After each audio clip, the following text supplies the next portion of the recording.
Drinks up, man. Drinks up. Drinks up, sir. Hello, ladies and gentlemen, and welcome to the third annual Buddies Award Show 2023 edition, even though it's coming out in 2024. We are your hosts, Ash and Lucas, and this is our third annual Buddies Award Show. We have been doing this show for 3 years. The numbers represent our work that we put into this. The listenership represents the work that we put into this. We've got about 10 listeners, consistent listeners. We're hoping to get that up to 16 in 2024. Solid.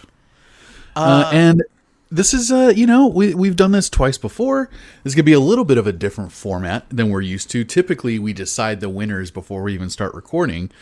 But Ash and I guess, we thought it'd be more fun to do a little bit of a live debate to figure out who should win some of these categories. We have like 10 categories, I think. Yeah, something around 10. Through. This could be very heated. This could be a disaster. This could be a fucking disaster. But we're going to see about it. And I don't know, man. 2023 has been a busy fucking year. We haven't done as many albums as most years. But there's some pretty good ones on here. There are some really good ones that we did this year. And a lot of stinkers, to be honest. We tried something new this year with the whole, the fresh drops, the new albums that came out.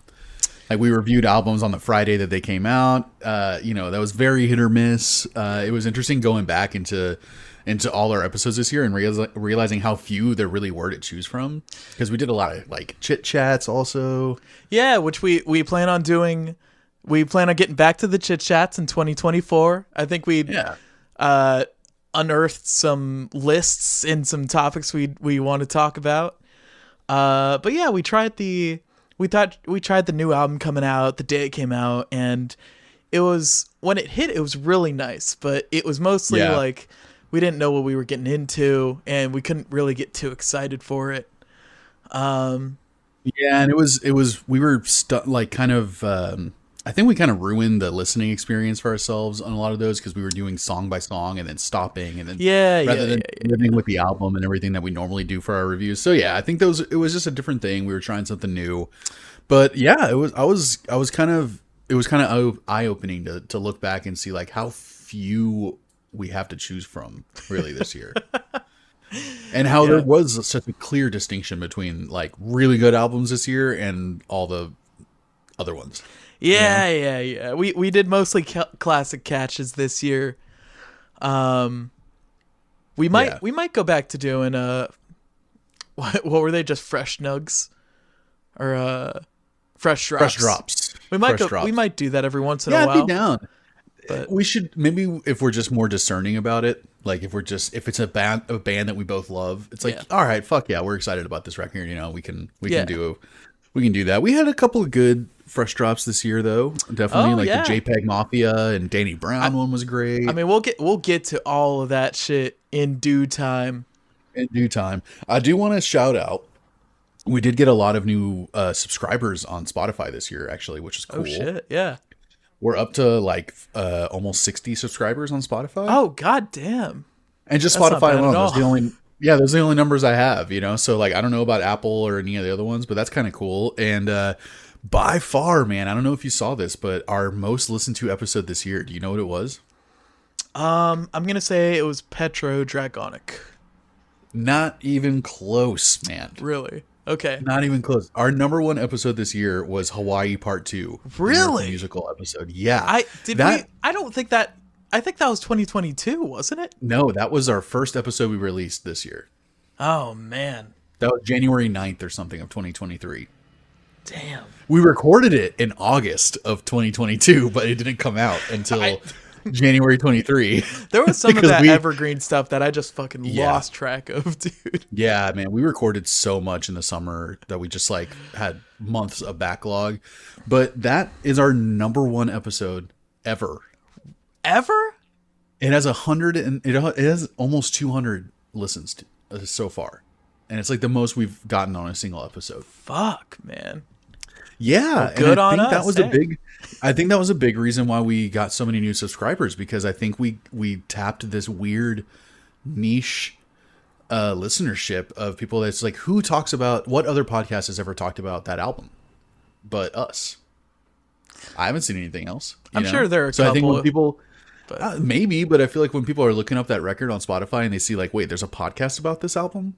You know what I mean? It's just like, what the fuck? Like, it's not a usual thing. It was definitely, that album in particular was very much like, it seemed like they wanted to keep it hidden. And they did. It seems like this thing that it's like, if you know, you know, yeah, type of thing. Check it out if you haven't. It's a really great album. It's a great record. Yeah. I've heard there's some drama regarding maybe that person that made the album, but I don't know about it. Oh, it says in August of 2023, allegations were levied against Hawley. I don't know who Hawley is. With a document displaying Instagram DMs of him purportedly displaying transphobia with an underage fan, and a later drunken call that interacts inappropriately and sexualizes the same fan. Cool. Damn. Yeah, it was Joe Hawley. Fuck, he's the one man. who did Miracle Musical. Yeah. Damn it. Don't meet your idols, you know? Yeah. Don't learn anything about your idols ever. No. Don't dig too deep about any of these people that you admire. But yeah, man. So, you know, again, the format of this show is going to be a little different, but we're going to go category by category. And for each one, me and Ash, like me and you are just going to like give our two nominees that we each came up with individually, independently. Yeah. And then we'll debate about who should win. We haven't talked about it beforehand. There's a very good chance we like pick the same things. For sure. But we'll see, man. I'm interested. I think there's a couple of these categories that are easy wins for some albums. I think so too. But I think it's going to be a pretty clear-cut winner for a lot of these, and I would be amazed if we didn't have a ton of the same nominees. As a reminder to anyone listening, these are not albums that came out this year. These are albums that we talked about this year, and we talked about very few albums that came out this year. Yeah, this is all like classic catches. This is like this is best of earbuds episodes. It's not like us rating our favorite songs of or production of 2023. Well, let's see, man. Let's get on to our first fucking category, which is, as always, best album to smoke to. 420. 420. I fucking 420. What about the 420 of it all? What about the 9/11? You know? Well, oh my. Speaking of Miracle Musical. That's a deep cut right there. So best album to smoke to. It's basically, I don't know, man. We had a best album to smoke to and a best vibes separate categories. Like, I think a couple years ago. Yeah, I think we consolidated it basically. Yeah, into just one. Like, what do you want to just be fucking? I mean, Lucas smokes all the fucking time, but when I do it, it's usually to fucking chill out. Right. I do it just to function. And but I think best album to smoke to. Pretty obvious what it is. It's what do you want to listen to when you're stoned? Out of all the albums that we reviewed this year. So, what are your two nominees for this? Man, when I was first thinking of the category before going through like the list of albums, I had some ideas, but I had to choose out of left field Koi Child by Koi Child. Yeah, there is a lot to choose from, man, and that was a potential one for me. I did not pick that one though, but the rapping in particular, the rapper you did not like very much either. Yeah, in, like, that was the issue. Flow, style, or lyrics. But I think if it was an instrumental album, it might. I think you said you'd like it more. Oh yeah, for sure. Yeah. If there was no vocals, I would have loved that record a lot more. But I love the vocals on that record. I'm very into it. So that was my first choice. My second choice, bit of a different direction. Ruins by Wolf People. That was one of mine. Fuck yeah, dude. Yeah, that is such a great that folksy metal, English folksy. It's got that smoky rock kind of vibe throughout the whole thing. I listened again. It's psychedelic. Yeah, psychedelic. It's just I think it's just the perfect like rock album to like kind of headbang to, but also fucking think to, man. You know? Yeah, it's bluesy.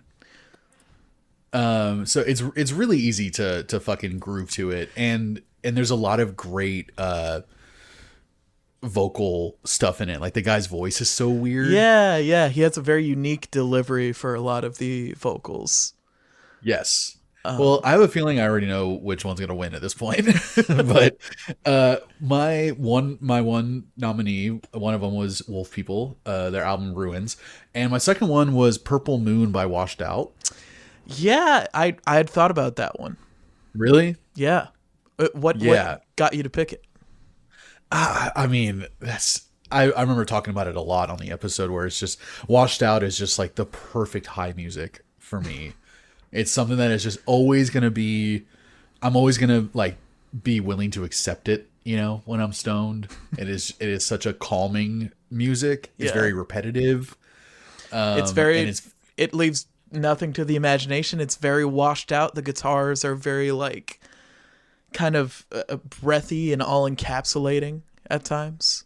Yeah, it's extremely dreamy and like ethereal and very soundscapey and like you said, breathy. It's just everything feels wide open. Like everything feels like it's being like speakers that are just facing a wide open desert, and it's just all that reverb and just landscape that you get from it. So I love that album when I'm stoned, and I love Washed Out in general when I'm high. So it had to be one of my two.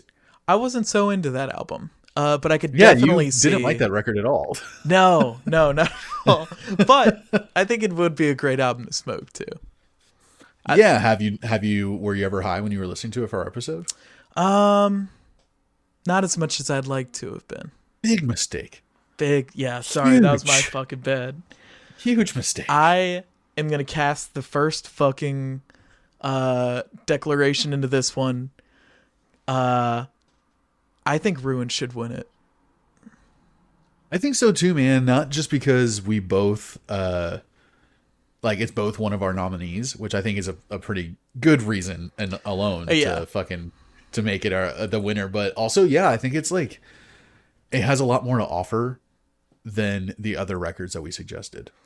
I think it as well as everything we said about it before, it also kind of has this mystical like energy going through the whole thing. And it reels you in, and then it lets you kind of float for a bit, and then it'll come back. I think it's got like great dynamics in that way. That's exactly what I was going to say. The dynamics of it all, because it's not a super heavy record. It's not always psychedelic. It's not always folksy. It's not always heavy. You know, like there's a lot of like range on the album that it would be so much more. It's so fun to smoke and listen to it because there's so much to get from it. I think so. You know? Yeah. So, winner of Best Album to Smoke to in 2023 is Wolf People with their album Ruins. Well deserved. Well deserved. Very good job, y'all. Have they have other albums, right? Like that's not their only fucking album. They have an album that came out before it, and I don't think they've put out anything else since this record though. They seem like it's kind of like one of those things that they have on the back burner right now. Sure. Damn. It said that because they were all separated during the pandemic, and in the early 2020 they were saying like we're on a hiatus right now because there's so many, they're all living in different cities, so it was hard for them to collaborate and everything. They were like, I don't know if anything's come up since. Damn. Well, it's a bummer. It's a great band. And this was a great fucking album. Yeah, man. Great fucking album. Yeah. Let's get to our next category. Which is Best Production. I feel like this is one of my has been one of my favorite categories since we started doing this. It used to be Best Producer. Then we just kind of got different ideas about that, but this is basically like how do you define production? It's like the vibe of an album, or like the musical choices and effects. To me, I describe production as aesthetic. Like, what is the aesthet the audio aesthetic of the record? So it's like how it's the choices made in how things sound. Yeah. So to me, I'm just like, how, like, if they're making clear decisions about the bass sounds like this on this song, but it sounds completely different on the next song, and if the drums are not always 1-to-1 song by, song over song, and it's like those little choices that they make. I know producers sometimes do have a lot more involvement in the writing of songs and the structure, and they kind of throw in ideas and everything. Yeah. I know a lot of producers have written like some of the most well-known choruses ever, in pop music and stuff. But to me, when I think of best production, I think about like, how is the sonically, how good is this record? Like, if I listen to it on a bunch of different platforms and through a bunch of different mediums and sources, it's like, which one sounds the best on everything that I've listened to? And that doesn't exactly mean what is the cleanest, most highly produced album, but just the choices. Because neither of us like that anyway. Yeah. Yeah. If it has to fit with the genre for both of us to like something that's super clean and shimmery and like perfect, Like, I think I love a gritty fucking album just as much as I love a beautiful album. Yeah, you don't want to hear like pitch perfect production on like Rancid 2000, Dude, that prime example, like Rancid 2000, we called out the production on that record. That is a rough album, like in terms of aggressive music and like fucking balls to the wall shit, but it sounded great. Yeah. And it sounded perfect for it, But another great example is Foul Form. We just didn't get it by the OCs. So it's like that production, like, we hated it. So we're like, no, this just doesn't work. Whatever it was, we just didn't understand it, and it didn't connect. Yeah. But here are the albums that did connect with us, and one of these I think is going to surprise you. Okay. The other one I think is not going to surprise anyone. Pretty obvious. But why don't you go first? Thank you. My first one, you've already mentioned this album. I'm going with Koi Child. Koi Child, really? I loved the production on that album. It can be glitzy and glamoury. It can be psychedelic. It can be just straight jazzy kind of like production. Yeah, they were all over the place on that record with their influences and the things that they were trying, but it all sounded great. It all made sense production wise, and the production made it better. And like, they made a lot of choices on that record. Produced by the Tame Impala. Yeah, I mean, big surprise, dude. That guy's he has the ear. He knows what he's fucking doing. That's definitely one of mine. The second one is probably not going to be a big surprise to you, but I don't know, is Petrodragonic Apocalypse. Oh shit. Yeah. I thought the production was incredible on that record, even though we both like emotionally liked the production on Infest the Rat's Nest more. Yeah. I had to give Petrodragonic its fucking flowers for how good it sounded. Like, it was just an incredible thrash record sounded ridiculously polished for a thrash record, that in a good way. Yeah, in the best way. Like, they definitely went out of their way to get that certain type of metal production on Infest the Rat's Nest. Decided, hey, on this album, even if we're doing the same kind of music, let's actually like see how we would produce it today. Mm-hmm. Everything felt on Petrodragonic felt like a step up from Infest the Rat's Nest, which I still like Infest more. I still also like Infest more. I think the energy on it is just unrivaled. But I think any music critic would say that Petrodragonic is probably the better of the two. Yeah, that's what I mean. I'm like, it's like, critically, it is better in every way. Yeah. It just is. Yeah. But it reminds me of like like, let's say John Carpenter or something. Like, he makes Halloween. That's Infest the Rat's Nest. It's gritty. It's like, it's new, it's fresh. It's like something you never heard before. It's rough around the edges, but you fucking love it for that reason. Yeah. Too. And then Petrodragonic is like, The Thing or I don't know, any other fucking later Carpenter movie. You know what I mean? Like, just to finish the analogy, it's like he got more money, they had more time, Yeah. better budget, better cameras, better equipment, Yeah. better actors, all that, you know? And then it's like, and he made probably The Thing versus Halloween, I would say, like, The Thing is a cinematically better movie in every sense of the word. But everyone still loves Halloween, you know, for the heart and for the grit of it. And so I feel like I compare the two a lot. So, but Petrodragonic, incredible fucking production. And I also had an honorable mention. Oh, okay. What's up? I always got to give it up to Tank and the Bangas, man. Pretty Poems is an incredible sounding EP. Yeah, you know, there were a couple times when I did want to add that album to these awards, but I think we found out it was a compilation album. Yeah, it kind of fucked me up. We found out like midway through listening to it, and we're like heartbroken. Yeah.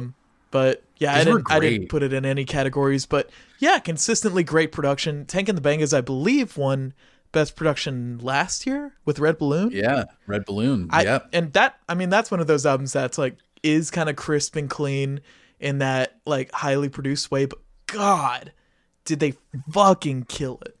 Like I can't think of a band that could pull that sound off as good as them. I still go back to that album. I don't think about it a lot, but every time I go back to that album, I remember how fucking great it is and how like it spans so many vibes of music and so many genres, and they kill each one. And God, there are some albums we do on this podcast that I wish I could like bring back every year for the fucking awards.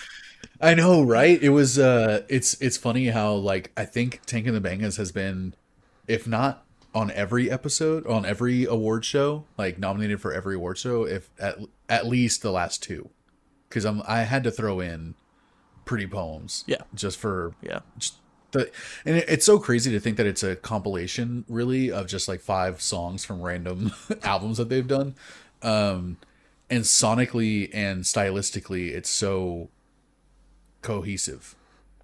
Yeah, it is odd because the production value from their first recordings to Red Balloon was such a steep like hill in quality. But maybe they got it remastered, maybe they got them remixed. Maybe that's what it was. They picked some of their favorites and got them remastered or remixed or something. Or maybe they re-recorded them. I haven't listened to the original versions of any of those songs. There were a couple on there from Red Balloon, and I don't think they re-recorded them, but I think they probably remastered them. Were there really some from Red Balloon? Yeah. God damn. I forget which, but wow. Yeah, but I mean, they became so much more lush. They were way more stripped down when they first started, and when they got like more lush and a lot more instrumentation and layered and everything. Yeah, that band just can't go wrong. Oh my God, I mean, man, I love them. I'm hoping for another proper record soon. We got to get one this year, I'm sure. But my first nominee, both my nominees are different, which I wasn't expecting. For me? Yeah, I honestly kind of thought we were going to be doing the same thing here, but I'm glad we aren't. I'm glad we aren't too. Yeah, what are yours? My first one, I don't think you would expect. We did it pretty early in the year. Is Ugly by Slow Tie. Yeah, you know, that was one of those that I didn't go back and listen to much of. I kind of dismissed that record. You know, I don't remember what we said about it on the episode, but I did go ahead. I went and downloaded it. I thought I'm probably going to glance over this, but I think I'd like to give it another shot. But on a second listen, I really reappreciated that album a lot more. Yeah, I should have listened to it again, man. There's a lot of like, many songs give me the vibe of a modern Clash in a way that no one has really tried to deliver to before. And I think just the instrumentation he picks is interesting. He opts to have a live drum set in for, I believe, all of the songs. Right. But there's also just a wide range of musical vibes and musical instrumentation. Yep. All while he He had like Britpop on there. He had fucking breakbeat. He had EDM. You know, like hip hop. A lot of he was all over the place. Yeah, and so I really didn't expect for that album to get back into this award show, but I really enjoyed it. I nominated it for something later. Oh jeez. I think I know which one, but we'll see. Okay. My second nominee. This is one I was kind of surprised he didn't pick. But I chose Scaring the Hose, JPEG Mafia, Danny Brown. It was considered. I love that fucking album. They have so many weird, interesting samples that they choose from. They have like what is it, like the football theme song, like the theme song of the NFL, like Monday Night Football theme song. Yeah. And they're the perfect pairing, you know. Yeah. Like those two guys are fucking weirdos, and they're perfect, and they just like work so well together. That's like a match made in heaven. It is a great record. No, it makes sense to me that they have this kind of chemistry that can make an album like this. Yeah. And God, yeah, I just love how this thing is produced. If I ever make beats, this is the kind of beats I would want to make, with this kind of chaotic, crazy energy about them, you know? It's a little rough around the edges. It is a little rough around the edges, but it's not like it's bad quality. No, not at all. It's perfect for what they're trying to do, and it does sound sonically good, but it's just a crazy sounding record. Yeah, pretty much. And I think Ugly is the same thing. Like, I almost gave two almost like standard conservative nominees, and you gave the fucking alternative weird ones. Yeah, but I don't know, man. If I'm being honest, to me, between your two, which one would you? Between nominate? my two, I think Scaring the Hose has it. It's interesting. So it's done well. It's done consistently. It's a great album through and through. And I think we're going to see it a couple more times throughout this show. Yeah, we definitely will. I think between my two, I'm going with Petrodragonic. That's so fucking tough. These are two completely different spheres of production. I mean, I love how Petrodragonic sounds the whole time. It's fucking To me, killer. it's harder to make it sound that good. I mean, between Scaring the Hose and Koi Child, which one do you think has better production? I think I enjoy Scaring the Hose more, but I think Koi Child has some amazing production on it. That it does, but I think we need to eliminate Koi Child because it is the most standard, straightforward of all the music of the albums that we're talking about here. Yeah, and I think it's harder to make something off the wall sound as good as Petrodragonic or Scaring the Hose. And honestly, listening to Scaring the Hose now, I think that's my vote. I was thinking about Petrodragonic and just the fact that all their albums are self-produced, right? Like they do all the stuff, all the recording, all the writing. Mm-hmm. But I think I'd have to leverage Scaring the Hose above it just because of the vast area of production that they hit. Exactly. And I think that's the reason I'm voting for Scaring the Hose also. It's like if I'm going to whittle this down to what would be harder to make it sound this good, and Scaring the Hose is harder. Yeah. Damn. Well, all right. Best production 2023 Earbuds is Scaring the Hose, JPEG Mafia, Danny Brown. So glad we listened to that album for the fresh drop because we would not have done it if it wasn't a fresh drop. I mean, I would have. I wouldn't have listened to it. Really? Yeah. Damn. Well, I'm really glad we did. Yeah, me too. That shit is crazy, and I wonder if they'll do a second album together. They have to. People loved this record, man. Maybe. We'll see. We'll see. So next category, kind of in the same vein, a little bit of talking about hip hop. We're talking about the best feature. Yes. on the albums that we listened to. I really wanted to find one that was a little off the wall, where it's like, maybe someone featured on one of the Rancid songs, that we on the album. I was like, I wanted to find one that's like, oh, the random guest singer, was fucking who's the singer of Tool? Maynard. Fucking Maynard Keenan or whatever.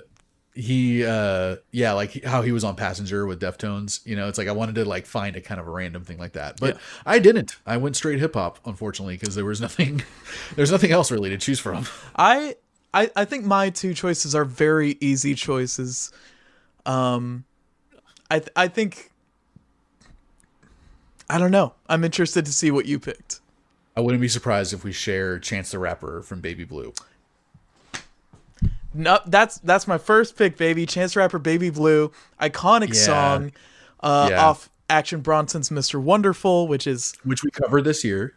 It was this big. As a reminder to anyone listening, these are not albums that came out this year. These are albums that we talked about this year, and we talked about very few albums that came out this year. Yeah, this is all like classic catches. This is like this is best of Earbuds episodes. It's not like us rating our favorite songs of or production of 2023. Maybe I should clip this and put it at the top of the episode. Yeah, I think there needs to be that distinction over and over again. But I mean, Baby Blue, Chance the Rapper, like you said, iconic. One of the best features of any song. It's so good. It's Chance. He obviously fell off this little trapeze balancing act he was doing of being cheesy, but also being endearing and charming. And he has a new album coming out this year. He might come back poured. I hope so. I hope so too. Whatever happened for that album does not happen again. But Acid Rap was so good. He has that in him, like he's not a one fucking hit wonder. No. And this song is to show that, where he kind of goes through this narrative of like saying all this petty shit. It's like, I hope you get a paper cup on a razor from a paper cup. And then, it's kind of goofy stuff. And at the very end of the verse, he kind of gets a little more serious. I hope your tears don't hurt. Yeah.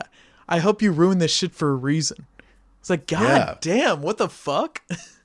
Super intense and heavy and emotional, but two lines before that, it's like, I hope you always work on Fridays. Out of Fridays, it's always busy on Fridays.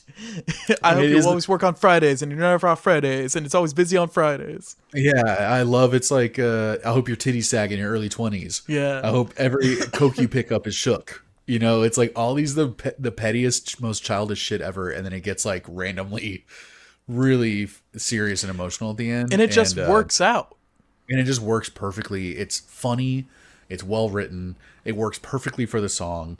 I love the story behind how he even ended up on the song, that he was just shown it by Mark Ronson, the producer. And he was like, I have to rap on this. Like Chance needed to be on there. It wasn't the plan. And he made that song what it is, to be honest. I think he was, except the chorus. The chorus was already there. What? So fucking great is that chorus. Not Chance on the chorus? I swore for the longest time. That's Action singing. He sounds so much like Chance the Rapper. Why you always all on my back? Yeah, that's Action. Damn. Mm-hmm. Well, there you go. Yeah. What was your second nominee? My second one, it had to come from The Forever Story by JID. Yep, that makes sense. I think it's the only other rap album we talked about this year.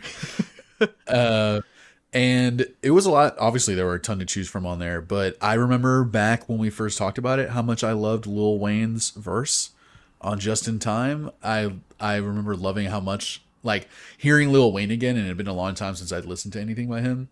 Yeah. And just hearing him and being like, oh, he's still so good. Wait, wasn't the Forever Story 2023, 22? No, we released that this year. Are you sure? I know we talked about it last year. Sure. Yeah, we talked about it like July or August of 2023, and then it didn't come out until we didn't release it forever. Oh man, well, some of my shit might get fucked up, but damn. All right, well, my second nominee was Lil Wayne's verse on Just in Time from Forever Story.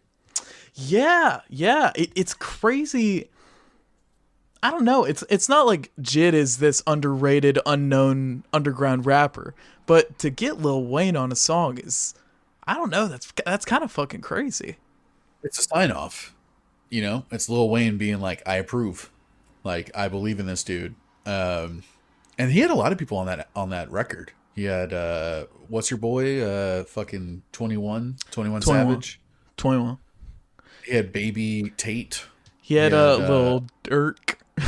Lil Durk. Lil Durk. Yeah, he had a lot of features on that record, but I loved Lil Wayne's verse. It was just I remember we never released it, but I remember reading it in Masterpiece Theater style because I thought the verse was so good. You remember when I did that? Yeah. Yeah, we never released that. That was on the cutting room floor. Yes. I got edited out for sure. Fuck, man. Yeah. It was fuck. I wish I listened to that fucking record. Yeah, man. Did I fuck up because was the Forever Story the one that like for some reason we didn't realize it didn't end up on Spotify? And we were like, "Oh fuck." Like it was on our YouTube but it wasn't on Spotify for like ever. Maybe. Damn. Because I remember... Yeah, I might have fucked up in this scenario. I remember nearly nominating it for Best Album of the Year in the last award show. Yeah, I don't think we didn't release it on... I don't think it ever ended up on YouTube, bro. That's why you didn't see it. Oh, fuck. Well, it's not on YouTube. I hope one of us has it. Oh, I'm sure I do. Well, damn. That's something for another time. It didn't end up on YouTube. Fuck. That explains it. That explains it, bruh. Well, it was a great verse. I remember it being very fun. Yeah, good verse. Anyway, what are your nominees? My nominees, the first one we shared with Chance the Rapper on Baby Blue. The second one, it's not really a rap record, but it is a record that has a lot of rappers on it. Cracker Island, but this feature is not a rapper. It's Tame Impala. Yeah, okay. That is a good off the wall one, man. I didn't think about that. Yeah, man. New Gold. He did the chorus. He did some little oohs and ahs. New gold, fool's gold. And I don't know, man. I remember us kind of geeking a little bit when we listened to that song, just from how fucking, it was just tasty. Just shimmery disco 80s fucking beauty. Yeah. It's an amazing track. But let's stop bullshitting here. Do we know what we're voting for? Best feature of 2023, Chance the Rapper Baby on Blue, Baby Blue. Mr. Wonderful, Action Bronson. Next. Thank you, Chance. Hopefully, when you come back, it's good. We believe in you. I don't know, man. You said I don't know, man? 'Cause I don't know why. You don't believe in him? I don't know what happened, man. He was so good, and then he just suddenly got so bad. He got too fucking rich. Maybe. He got too rich. He got too cute. You can't get too cute. You know? No, like, dudes don't respect cute. All right? I certainly don't. I hate cute. I prefer adorable. Thank you. I prefer graceful. Oh, you like grace? Ephemerate? Ephemerate. Ephemerate. Yeah, ephemerate. Glissandry. You know, that Glissandry, is that like, what is misandry? And you hate men? No, it's the guy version of misogyny. Misandry is like when, God damn it, I'm too fucking high. All right, let's go on to the next fucking topic. Let's take a little break. Let's take a breather for a second. Oh, okay. You just gotta text your fucking posse. You guys need a fart? How's it smell? Fantastic. Fuck, man.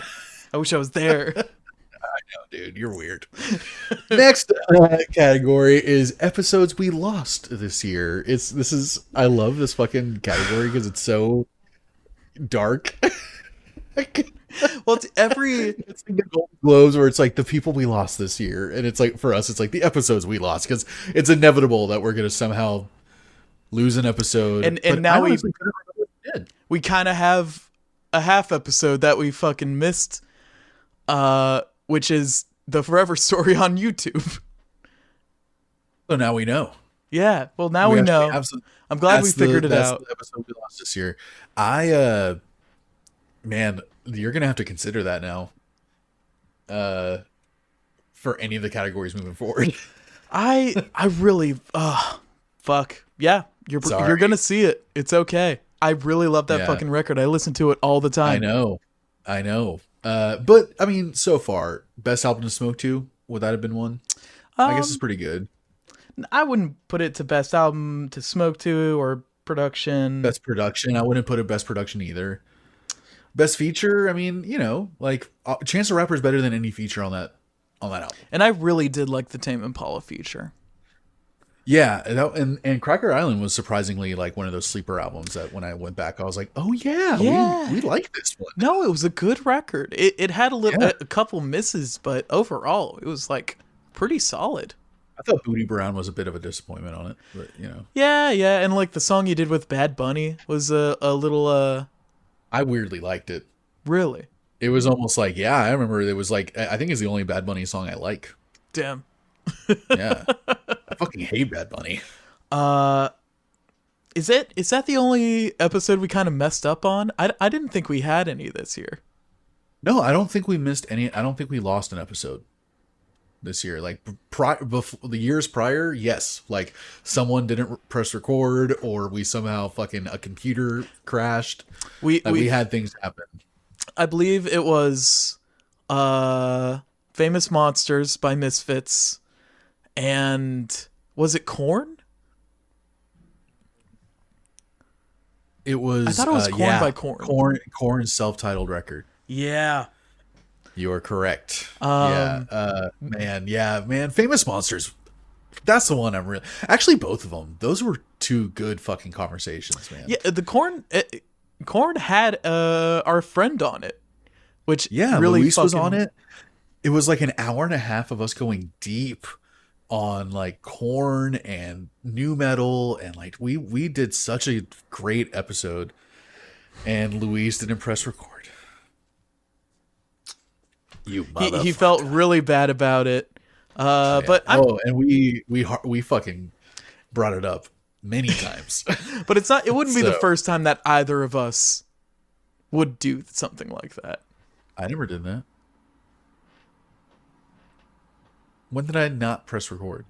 There have been a couple times when someone didn't press record and we had to redo our fucking like Christmas episode or whatever.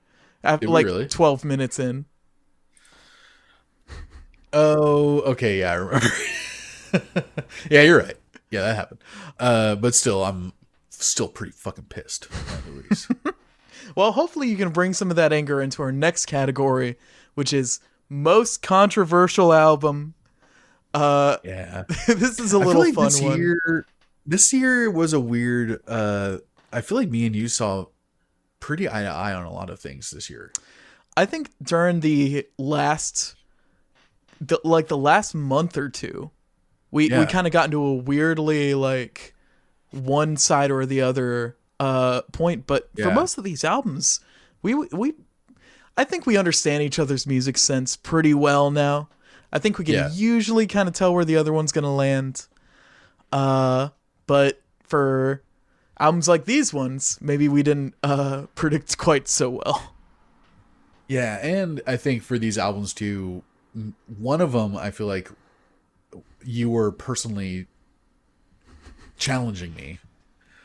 And the other one, I just didn't think through. That I was like, oh, Ash is not going to like this at all. I think we both share one. I mean, it's a pretty easy list to come up with. Yeah, it is. So the first one for me is Who Killed XIX? 19. Yep. Which was our last episode to come out, I think. I believe it was our last episode of the year. It was me trying to enter Lucas into hyperpop and him absolutely not getting into it at all. I gave it a 1, I think I remember. Yeah. I don't even know if you went that high, honestly. Yeah, I think I gave it a 1. Yeah, that was probably the most combative episode. I still, dude, when I listen to you getting so fucking pissed about me comparing that one song to the Gorillaz, like, it obviously has been, it was a sore, like a red button issue with you, a hot button issue with you, and I had no idea when I mentioned it, and it was so funny how mad you got. I think there are some particular cases in music where a band or song does like one thing that's kind of similar to another band, and then everything is measured from there. And I believe that was the case. I had to try to stand up for my boys. I'm their white knight at their side. I'm simping. Yeah, you're the white savior. What did you pick for your second nominee? The Washed Out episode. Yeah, that was pretty. Yeah. We were on completely different sides on that one. I if I remember correctly, I think I was just not at all in the mood for that kind of an album anyway. Yeah. I mean, it's essentially a fucking adult contemporary record. It's like cool Enya. You know, it's like cool Enigma. It's cool Out Ya too. It's good. It's cool Enya. It's cool Out Ya. I don't know if it's coming or going. It's adult contemporary fucking music, man. It's just cool for some reason to me. And so yeah, I'm sure so many people can hear Washed Out and think it's so fucking lame and boring. I just couldn't get anything to stick for me. And just, I was surprised by how much Lucas liked it. There are some times when he brings in albums that neither of us have heard, and I thought for sure that this was one of them. Oh no, I love that record. I love all his records. Man, I don't fucking get it. I'm a down ass G with fucking Washed Out, dude. So my first nominee was 19, Who Killed XIX. My second nominee is First Temple by Closure in Moscow. Was that one controversial? Yeah, I think that one was a little controversial. Was it? I don't remember hating it that much. I remember it being pretty controversial. I think you gave it like... I think you gave it a 5.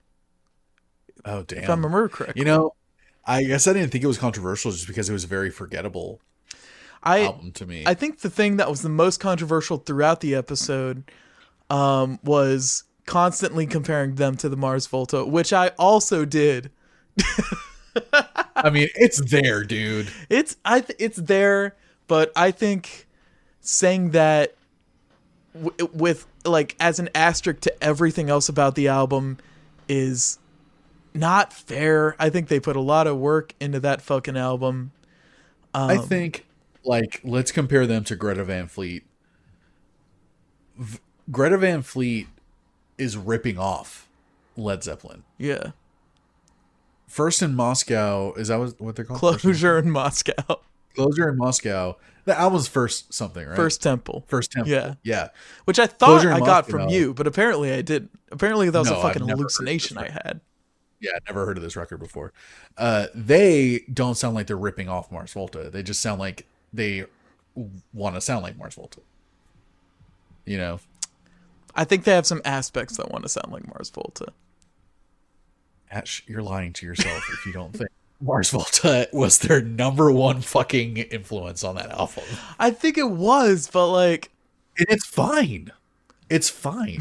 You know, it's not a bad thing. Well, damn, I thought there was a surefire for who would be picked here, but maybe I was mistaken. I honestly think Who Killed XIX was our most like head buddy episode. I think it was very, I don't know. We didn't do a lot of like albums that really challenged each other this year, and I think this was one of the few. Yeah, definitely especially challenged me. I would say Watched Out was probably a challenge for you. Yeah. Yeah. But yeah, there wasn't a lot of slog like this year. There wasn't a lot of slogging through albums. It was more just kind of like a lot of whatever albums. Not a lot of bad albums. Yeah, yeah. I don't know. I think 2024 we shoot for all killer, no filler. I fucking 100% agree. I think that's what we need to be doing moving forward. We should have done a most whatever album. Oh man. Of 2023. I think I already know my fucking nominees for that one. What would yours be? I think it was called Desire Pathway by Screaming Females. Yeah. Do you remember that one? No, I didn't. So I had to re-listen to it. I'm like, oh yeah, this one was like boring. It was so disappointing and boring, and they were doing nothing interesting throughout the whole thing. It felt extremely rudimentary, like songwriting. It was bad. That one and that fucking Marcus Smart, or what was that dude's name? Marcus the King? Blues guy? Marcus King. Was that Blues album? Was so whatever for me. Yeah, that was also pretty plain. Yeah. Fuck. I know there were one or two others that really like kind of fucking disappointed us. Oh, you good there, bud? What are you up to? Good. I'm getting another beer. Hey, that's my fucking boy. Mind your business. That's my fucking boy right there. That's your fucking boy. I'm gonna go through the YouTube real quick and see if there are any others. God damn it, it's so hard to find us. I don't know why it like comes up for me immediately. Are you not subscribed to us? No, I don't really care to. Yeah, well, where you're fucking up. Yeah, it was Desire Pathway by Screaming Females is what that one was called. White Reaper's Asking for a Ride, I think I remember being pretty lackluster, especially on the second half. Yeah, I really wanted to like that record a lot more. I did not. But those weren't controversial albums. No, those were whatever albums. Oh, whatever. Yeah, I forgot we're talking about whatever albums. I have moved on. Well, I think Desire Pathway is the winner for whatever album by Screaming Females. Yeah. There you go. Definitely. Yeah. Between that one and Marcus King's. And Marcus King. Yeah, I would whatever. Say Females take the cake. Next album. This is one I'm always really excited for every year. I love talking about this shit with you. This is Best Album Art of the Earbuds Podcast 2023. Yes. Who are your two nominees there? My first nominee is for best album art. Yeah. I didn't really. It was a fine album, but it didn't really catch me in a way I was hoping to. But the album art always stuck out to me. I loved the colors. I loved the like silhouette of it. But this album is Heavy Heavy by Young Fathers. Yeah. That was a cool album cover. It's like a silhouette of a guy in a pose, and you can only like see his lips. His lips and his teeth, and he has like these weird tendril things coming off of his hands. Yeah, with a yellow background. Yeah, and it's always very unique. It's very different. Yeah, I always really fucking liked the vibe of it, and it almost kind of made my experience a little more disappointing since it wasn't what I was picturing the music to be, and that's my fucking bad. You know, that's not their fault. Interesting record though. Yeah, it was interesting. Yeah. Interesting weird pop avant-garde record. And my second nominee for Best Album Art is Petrodragonic Apocalypse. I love the color. Let's fucking go, dude. Yeah. Yeah. I love the colors on this thing, these hues of orange and red, and it's a perfect setting of Armageddon. and waste in like a Mad Max type of oil fueled world. Exactly. It's like this comic booky type art, and it's so the lizard is so detailed. It's so, and you can, what I love about it is that you can tell it's a painting. Like, I know for sure this is a physical painting. Like, you can really fucking tell, and there's so much work that went into it. It works so perfectly for the theme of the record. Yep. For the vibe of the record. Yep. And it's a weird album cover. Like, it looks like one of those thrash 80s album covers, but like way more comic booky and stylized. Yeah, it's just a fucking like lizard just kind of looking out at the distance with, I believe, what is in like an oil rig or something. Like something that's just letting off like all these chemicals and smoke into the air, and it's like this wasteland. Yeah, it's sick. But that album is eye candy to me. Yeah, 100%. I want that on vinyl, just to have like a big version of it and just be able to stare at it. Yeah. We it's should one of those that it's like we should just do a fucking tier list of best King Gizzard album art. Yeah, I was just thinking in that moment just now that they have so much good album art. Dude, we should do that. Like, that should be a chit chat. We should. That should be a tier list. Let's do that. Let's do a tier list episode of I'm fucking love that. I'm surprised that you didn't say my second nominee for best album art of albums that we talked about this year. Yes. Mandala, RX Bandits. That's my second nominee. You're gonna see that one soon. I know it's going to come up later on down the line. A little sooner than I think you'd like. But that album art is just so fucking, it's so weird and different, and it does not match the record at all. And I like love that. I'm going to tell you now, I am really not into the album art on that album. What? I'm just not into it. I think it's way too messy. I think it's just messy. Yeah, messy. What do you mean? It's just a bunch of birds. It's just fucking shit everywhere.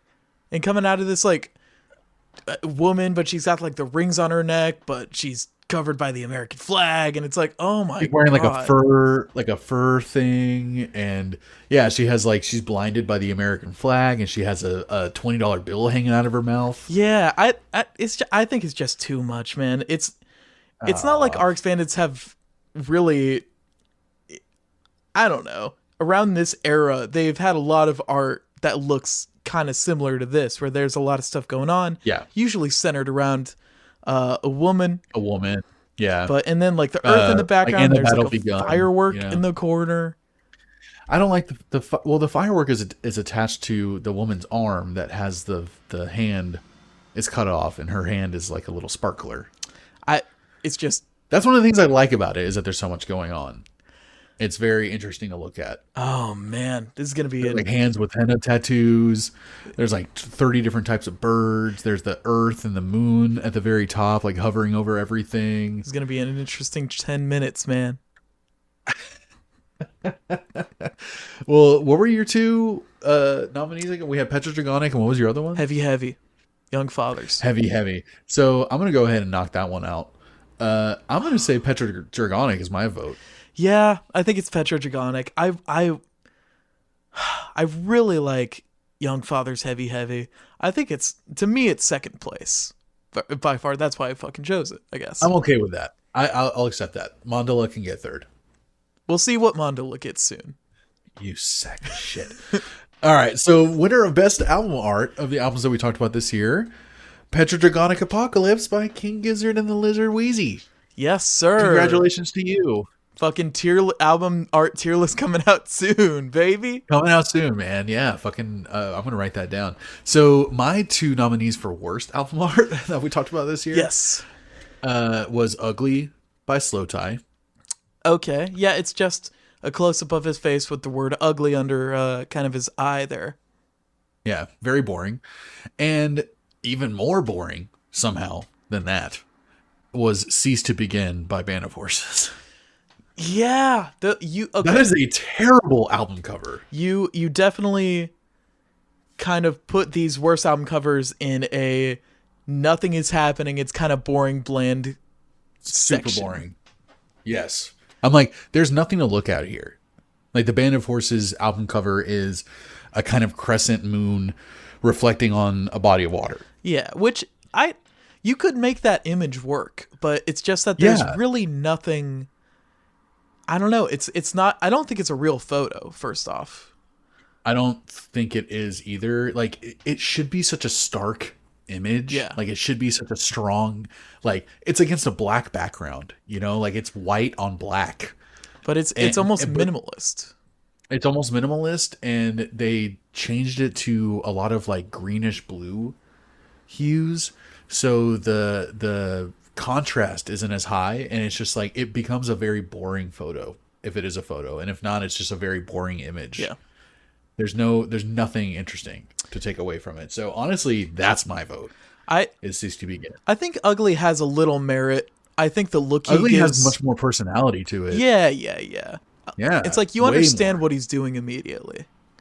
Yeah, for sure. And Ugly, it was meant to be such a personal record. Yeah. He's like talking about all his personal shit. So the album cover being a very up close photo of him, uncomfortably up close, with the word ugly written on his face, it makes sense. It at least means something.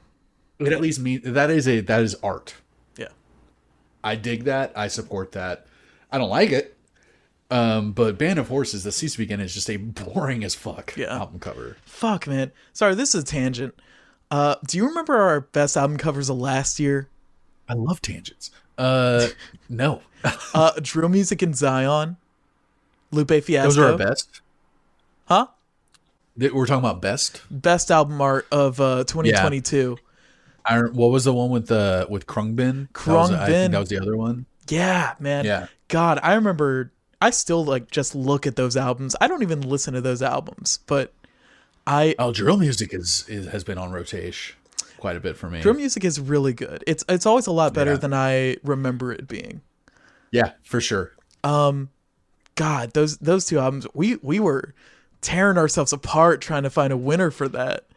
Yeah, I remember them being so similar too in a really they were kind of like crazy way, triangular in like a going down kind of thing.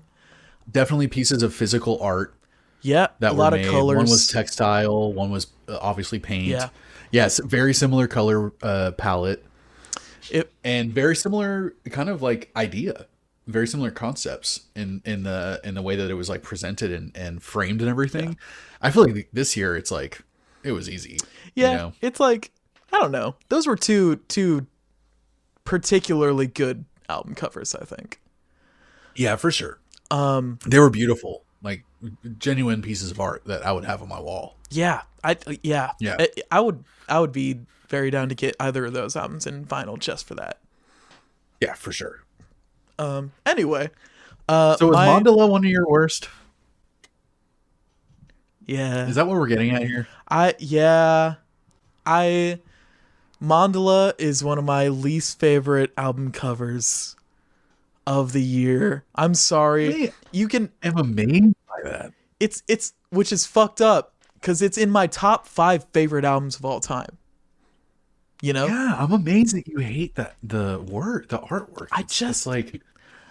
I think it's so fucking cool. I think it's so much fucking shit crammed all around, and it's not done in any kind of way. Like the colors all just go horribly together, and there's just they go horribly together. Is what I'm saying. I disagree. So it's obvious. Well, I really think you're wrong. Well, then fucking fine. Keep it to yourself. All right. All right. My second album choice, I think, is gonna make more sense. Where Lucas did kind of bland and nothing really happening, I did oversaturated, too much shit going on. Okay. So my second nominee is White Reaper's Asking for a Ride. Yeah. Which is that is just like a cheesy album cover. It's I can't begin to tell you what it looks like. Just because it's very to me it's very comic booky. Yeah, it's very comic booky. It's just I think they tried to do Dookie you know, but it just doesn't look nearly as good. I can see that. Yeah, because it looks very hand drawn. Definitely, you know, there's like natural disasters going on, but there's also like the Wicked Witch of the West. Yeah. King Kong, but King Kong is like a Cyclops, and you know, there's aliens and Cerberus, and there's a Blackbeard's on here. It's like a bunch of like, I don't know, mythological creatures or literary creatures or whatever. I don't know. I just hated it. I love it. Reminds me of 4 Years Strong, where like I love 4 Years Strong, but the artwork they pick is just like, can y'all just like act your age a little bit? You know, like I like this type of artwork. Even like I like the type of artwork that White Reaper used, but in the context, I'm just like, y'all are making it look like you're 16 years old. Yeah, I don't know. It just seems like very slopped together, and I don't know. I wasn't into it, and I would like to give a dishonorable mention, I guess, to Whatever and Ever, Amen by Ben Folds 5. You bitch. It reminds, it looks like someone spilled like alphabet soup on a picnic fucking rag. Yeah, I mean, that is I can't believe I didn't even consider this one. That is some of the worst artwork. Some of the worst album art. They're fake Polaroids that are overexposed on top of this like, boring ass faded checkered blue and white. Like, I don't know. It wasn't so outwardly ugly or bad, but it's inoffensive. I do not like. I might be a stickler for fucking colors, because I did not like the fucking colors at all. It's like the ugliest shade of orange ever. Yeah. You know what? That's my vote. Yeah. I hate that album. I'm looking at it right now. I hate the album cover. Well, shit, we got to choose one. I mean, between this and Cease to Begin, I'd much rather stare at the Cease to Begin album cover. So I'm going Ben Folds 5, Whatever and Ever, Amen. Fuck. You know what? Fuck. Let's just do Whatever and Ever, man. Fuck them, dude. Fuck them, dude. From dishonorable mention to dishonorable winner. Literally, worst album art of any album that we talked about this year. Ben Folds 5, Whatever and Ever, Amen. Thank you for bringing that up, because that was such a flyover record for me for the most part. It's easy to glance over. I didn't even bother looking at the album. If you take a good look at it, it just gets uglier. It's hideous. It's horrible. It's a great record. I really liked it. Blech. I don't think Lucas was as hot on it, but I wasn't hot on it, bro. Smoke. I was pretty Lucas warm on it. Lucas warm. Not gonna lie. Yeah, but we're almost done here, Ash. We're it came in the final stretch. God damn. We're in the last lap here. Yeah, it came quick. I'm not even tired. I can do this for 2 more hours, baby. Oh, we're not even close to done, bro. Because I feel like these last few categories are going to be some of the most debated of all of them. These are going to be a bit contentious. I think this one's a big one. I think we might share a song from the same record. I would not be surprised. I feel like you have to think now with this last categories that Forever Story is part of the mix. Fuck, man. I will give you minutes if you need them. If you feel like it would change any of your votes. I think it's gonna come up in best album. Okay. But I think right now I'm very sad. What the fuck is happening here? I'm very satisfied with these 2 albums I picked, or these 2 songs. Okay, so spoiler alert. Ash just gave it away. The next category is best song from the albums that we talked about this year. Was this hard for you to pick? How quickly did you come up with the nominees for this? You know, I gave myself a huge out because I have like 4 honorable mentions. Fuck, man. Because it was hard. And I had to put these down. But when I don't know, honorable mentions, they deserve it. But it's like, if I put them up against the 2 actual nominees, I feel like my nominees still take the cake. But to me, there were a lot of really good songs. Well, tell me, man. I'm excited to know. Do you want to know my honorables or my nominees first? I want to know your honorees. Yeah, I think it's a good idea. So one of my honorable mentions is "Lonesome Only Friend" from Mandala. Bro, okay, wait a second, because now we got to talk about that, because that's my first fucking pick. I'm so glad you did that. I'm so glad you did that, because I forgot we talked about this album this year. It was a while ago. Like hardly. We're 3 years in now. We don't really get to albums that are this like meaningful and that we think so highly of this late into the podcast. But I finally brought this one on. This is my favorite RX Bandits album, Mandala, and my favorite song off the album, Lonesome Only Friend, first song on the album. I think it's a fucking killer. It's a banger, dude. I think it's... And to me, not putting one of these, because RX Bandits, my favorite band. Yeah.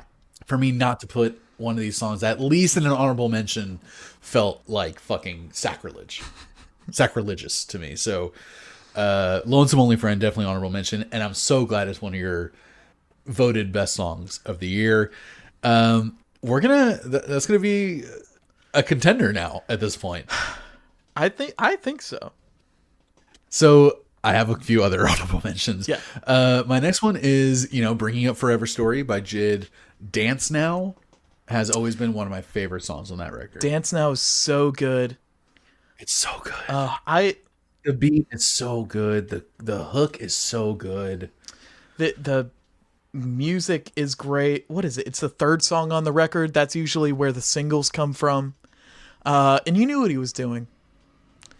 Yeah, it's a dance track. It's a club track. But it's cool. So fucking good. It's so cool. He does like the JID thing, which just means he's amazing on the song. Yeah. And again, like the beat is great, the hook is great. It's a radio song, it's a club song, it's hard, it's fucking like great lyrics. It has everything going for it. He does this thing about a minute in where he changes his flow and he gets kind of a dirtier, grittier thing, which is like one of my favorite, like not like performance. It's one of my favorite like performance changes mid verse. Wow. I love it, man. And it's I love his sorry to interrupt you, but yeah, I agree that it's like I love his like flexibility on this song. Yeah. Like how much he can do everything. Yeah. Basically. It's fucking so much fun. Then my next one is Ants from Tank and the Bangas. Damn, so you did put one of those at least in the honorable mentions. In my honorable mentions, like where do the ants go? Like, oh, dude, sonically just makes my brain come every single time I fucking listen to it. Guys, please, like, surely y'all, Taking the Bangas is not an underground band. Y'all should check them out. You can look at their Tiny Desk first if you want, but everything they've done since has been even better. And I'm not fucking around when I say that. They have I 100% agree. They have 250,000 listeners on Spotify. Why do I not feel like I ever see anything about them anywhere? I feel like no one's talking about them. They deserve to be on so many lists and in the conversation about just music in general right now. Yeah. I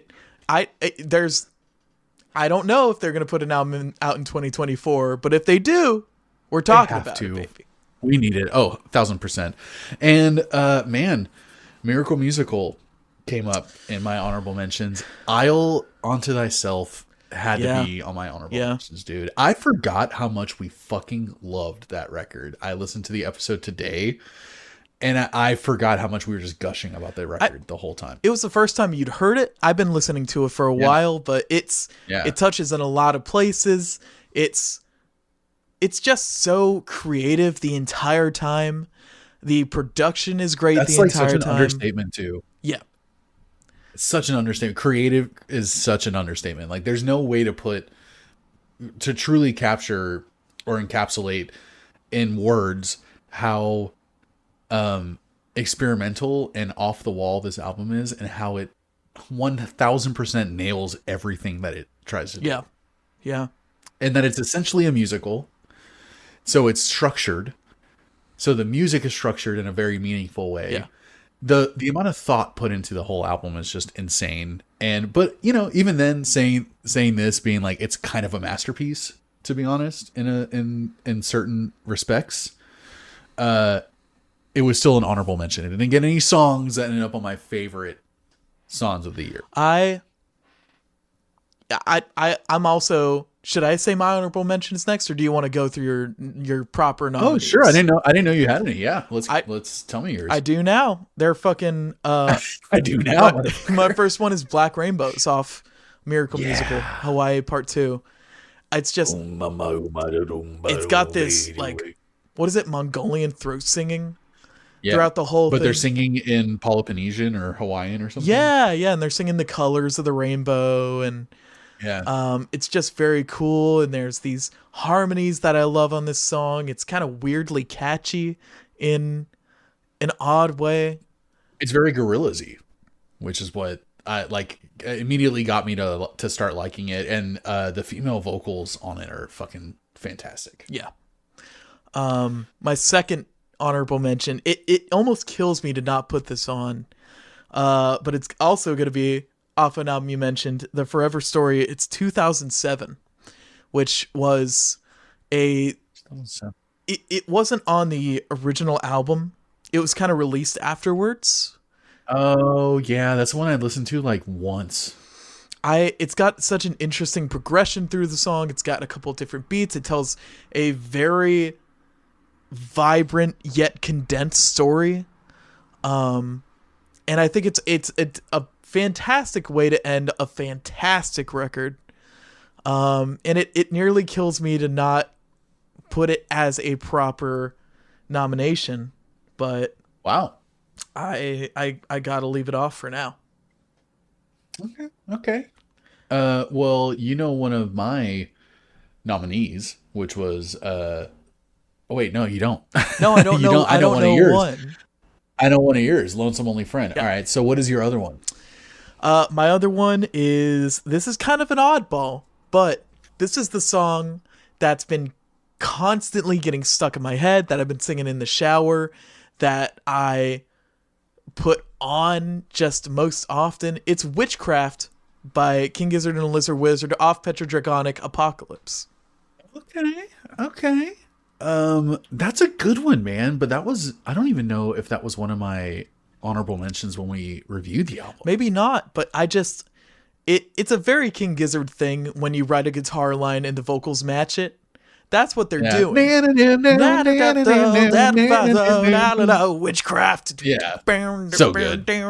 I think it's just fucking crazy classic. It kind of sounds the most early King Giz of any song throughout the record. It sounds like it should be on Nonagon Infinity or something, for sure. Almost. Yeah. They even do the woo, like, you know, kind of breakdown parts, and it's a great track. And it's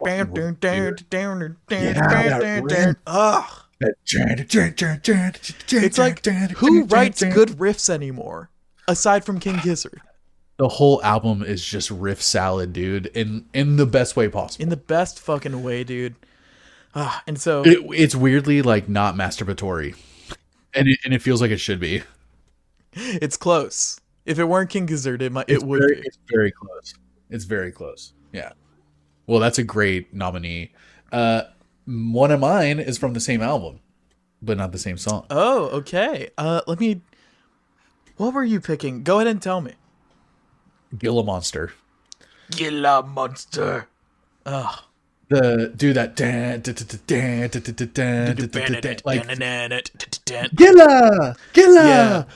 It's by far the most like head banging, like it's the most just grooving constant fucking metal. Yeah, exactly. Ugh. It's the most stonery of the metal songs on the album. I feel like it's just consistent 4/4, you know, and god damn it. It's so catchy, dude. It's the first song I heard from the record before the whole record came out. So I was like, it was immediately one of my favorites. And then listening to the album, and just like, it's still my favorite song on that record. So And it's Had to go with Gila Monster. no, okay, I'm thinking of Dragon. But Dragon was the other one. Dragon is the one that had the crazy drums throughout the whole thing. Yes. But yeah, Gila Monsters is really cool. I think it has a part where both singers are kind of trading off. Am I remembering that correctly? I can't remember. Well, in any case, great fucking song. Great fucking song. And my second nominee is from the Forever Story. And this is not a nominee just because of my fucking love for this song and love for the beat, but also because of how huge the song actually got. It's surround sound. Really? From the Forever Story. This song got fucking huge this year, dude. And deservedly so. It makes, they knew it was gonna. It has 21 Savage and Baby Tate on it. True.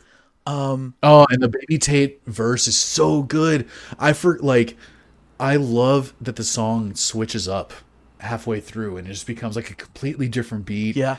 And I love that the original beat from the song is like taken from an old Mos Def beat that he used back in the day, and they made it kind of like a trap version of that beat. I immediately loved the connection. It's got some history behind it.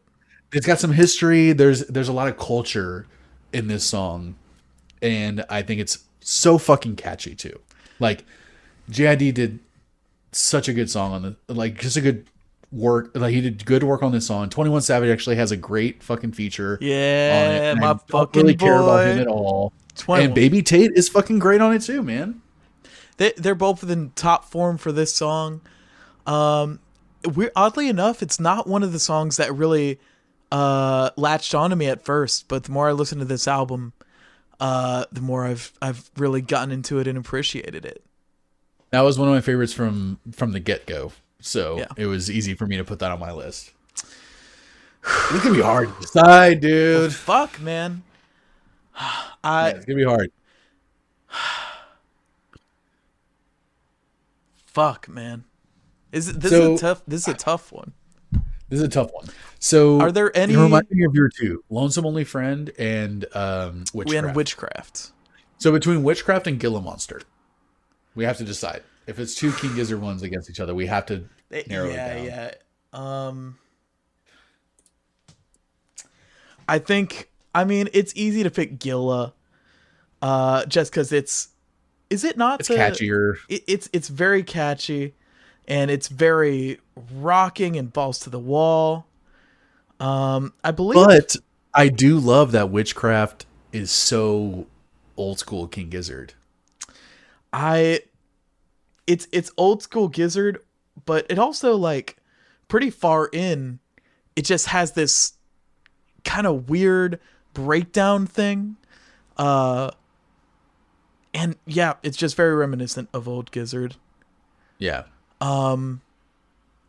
Fuck, man. And it has like a great fucking kind of cheesy 80s harmony solo, guitar solo. Like, Yeah, but like in the best way. yeah, in the best way. Fuck, man. But can either of these songs beat Lonesome Only Friend or Surround Sound? I think they could. Honestly. I think they could. I think they could.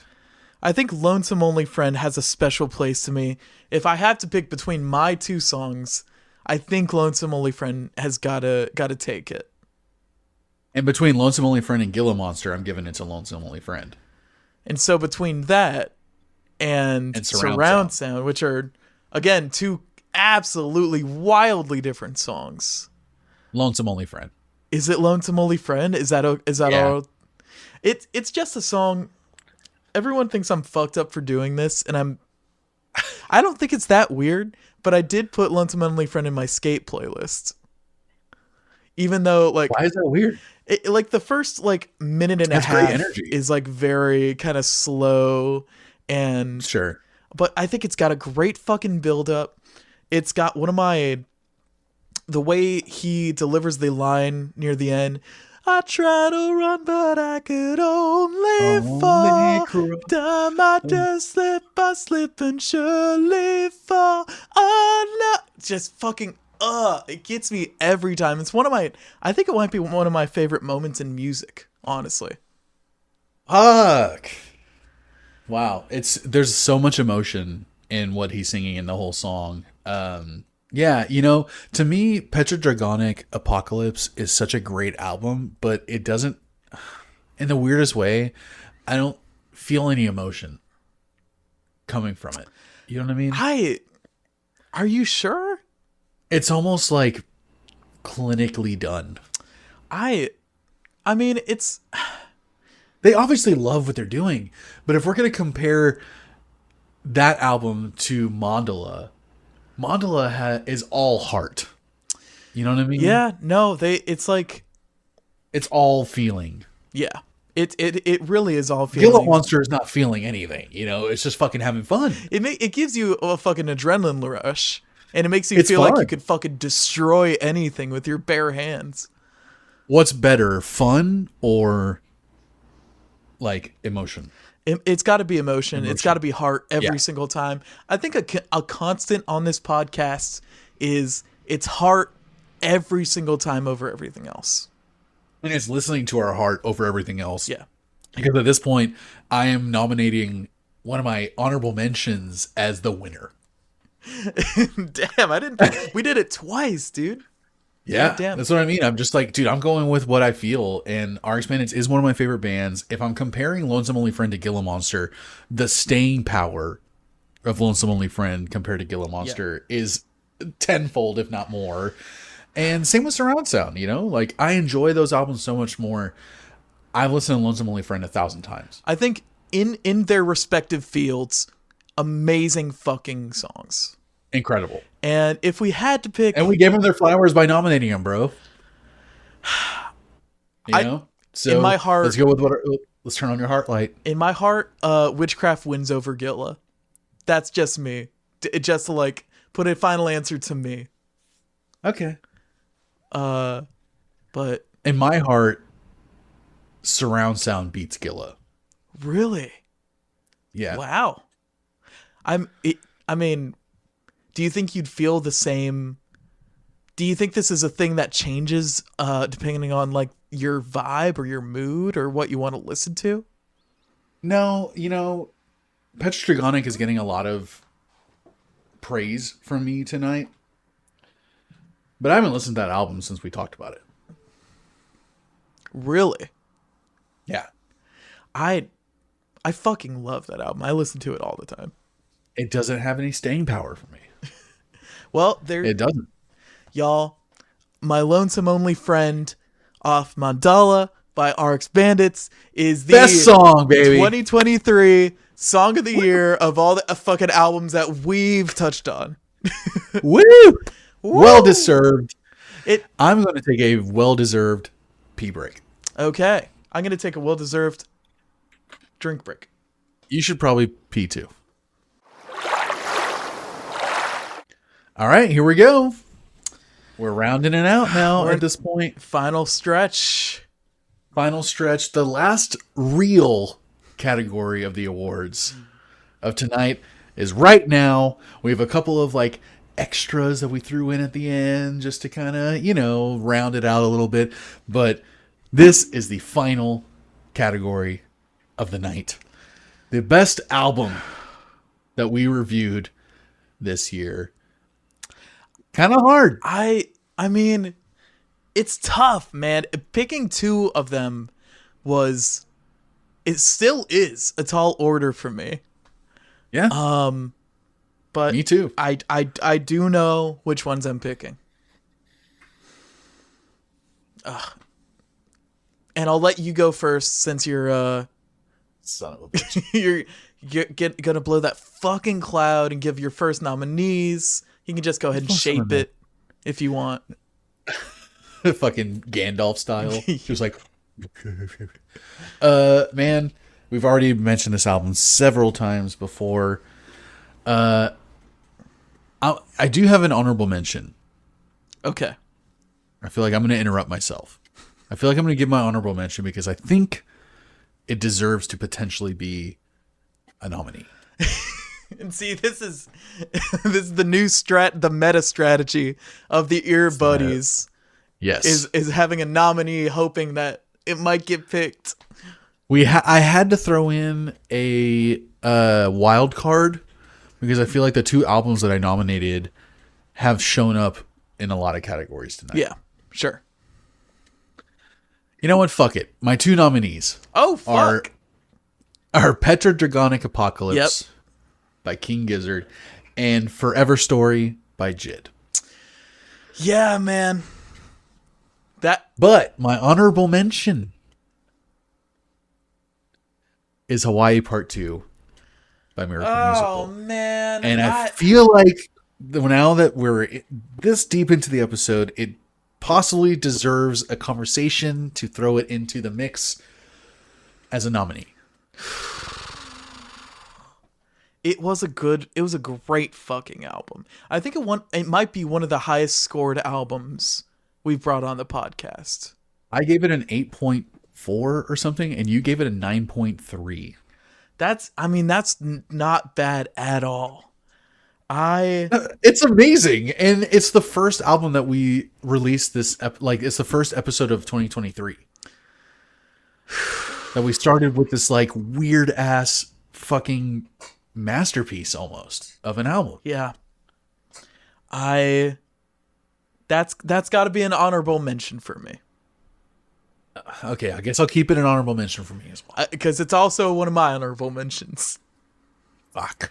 You know what? It's one of my nominees. I'm taking out Petrodragonic. Really? I'm switching it up. I'm fucking pulling an audible, bro. I guess my nominees are Hawaii Part 2 and Forever Story. This tells you what you really fucking want, man. Yeah. Yeah, because Petrodragonic is like, as a music fan, I like it. As a King Gizzard fan, it's like I don't care to listen to it. One of my favorite bands of all time. I'm not gonna put it as an honorable mention, but Petrodragonic was so close. It was really? very, very deep in the conversation. I'm also gonna have Scaring the Hose as an honorable mention.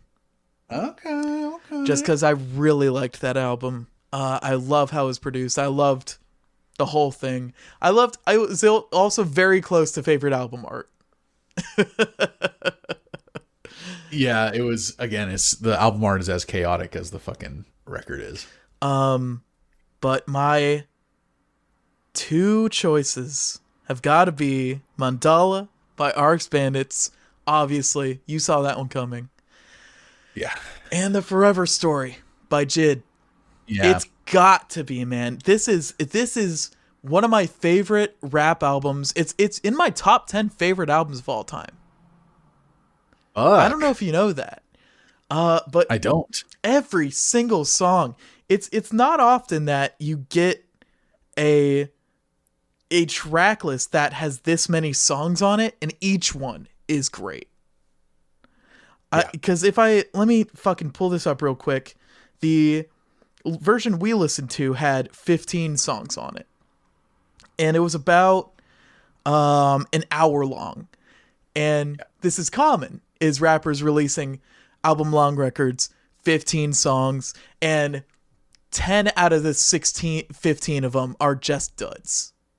Yeah, total filler. But every single song in this is great. The lyricism throughout the whole album is great. The production is interesting. The production is good. But fuck. We got a winner, man. It's tough, man. Mandala, I think, has so much heart in it. And yes, it's Forever Story, I would argue, has as much. I would say so. Yeah, it's got I'd say he really lets it all out on this fucking album. Very personal. The musicianship on Mandala is fantastic. The lyricism as well. The movements of the songs. I think I reduced it from being a 10 to being like a 9.8 or a 9.9 just because of some songs on the latter end of the album that kind of flew over. Some sort of technicality. Yeah. But I think they're both masterpieces in their field. Yeah, 1,000%. But And also Hawaii Part 2 is also I how do you rank these albums against each other? These dude, wildly different albums. yeah, how do you compare? Like, how do you pick best out of these three? I have no idea. We got to do it. I think Hawaii Part 2 has the most range, the most dynamics throughout the whole thing. Yeah. Um I feel like Mandala is very focused, in a good way or bad way. It's very focused in the sound that it's trying to produce. They introduced some new cool things with the Spanish language stuff, the more Latin rhythms that they incorporated in all of it, but a lot of that felt very derivative of Mars Volta even when it came out. Sure. To me. It's around the time that they had been touring with the Mars Volta, right? Were they? Did they ever? I think you were telling me that. Or that they were at least Okay. like pretty heavily associated with them. Yeah, I think they might have shared like band members with like some of their side projects or something. But God, y'all, these albums are all amazing. Please check them all out. Check out the honorable mentions as well. Yeah. Absolutely. I think Dude. Okay, let's break this down into, is it going to be heart or is it going to be technique? Because if it's heart, it's got to be Mandala versus Forever Story. If it's technique, it's got to be Mandala versus Hawaii Part 2. oh man. And it's really hard for me to pick which angle I want to come at it from, you know? I mean, and also, if you want to compare story, we have Forever Story versus Hawaii Part 2. Hawaii Part 2 has this like kind of it's almost a concept album. It's got this story rolling throughout it. And the Forever Story is kind of just Jid talking about his life and talking about a lot about his family, especially in the last song that you may or may not have heard, 2007. I don't think it made it to the official release of the album, but it was added soon afterwards, which was him basically recanting how he got to where he is. And I love how it was done, and I think it's an essential part of the album. And God,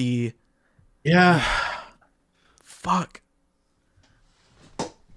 Dude, you know what's weird is RX Man is my favorite band, has been for 20 years at this point.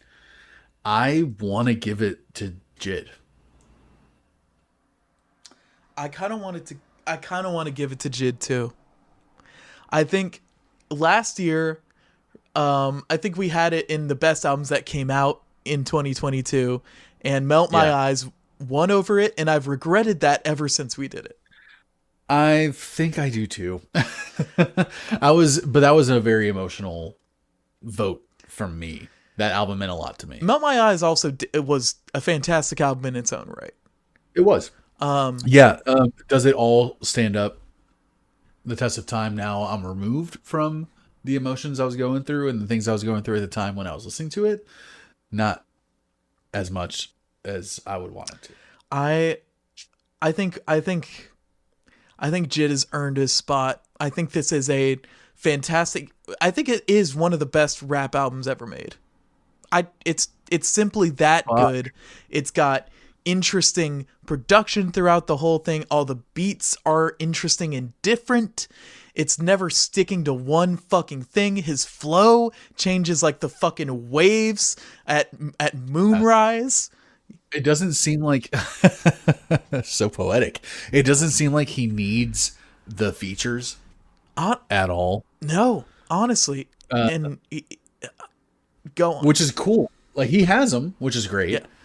Because they're mostly really good. But it's cool to like listen to the album and realize like he doesn't need it. You know, it was almost like he was bringing his friends on or whatever people he wanted to work with. But it's like he was not falling back on features like so many rappers do now. You know, where it's like getting a big feature is like how you get a big song, not because you're good. And I agree. I think JID should win. Yeah, I feel good about that. Best album that we reviewed this year, JID's The Forever Story, man. Well deserved. Well deserved. God damn. Literally took down my favorite band and one of Ash's favorite albums of all time. Yeah. Does that necessarily mean that JID, The Forever Story, is one of your favorite albums of all time? It definitely is, but I don't think it'd be odd for me to say that I relate to the stuff in Mandala a little more than the stuff in Forever Story. Personally. Yes. You're extremely Caucasian. Yeah,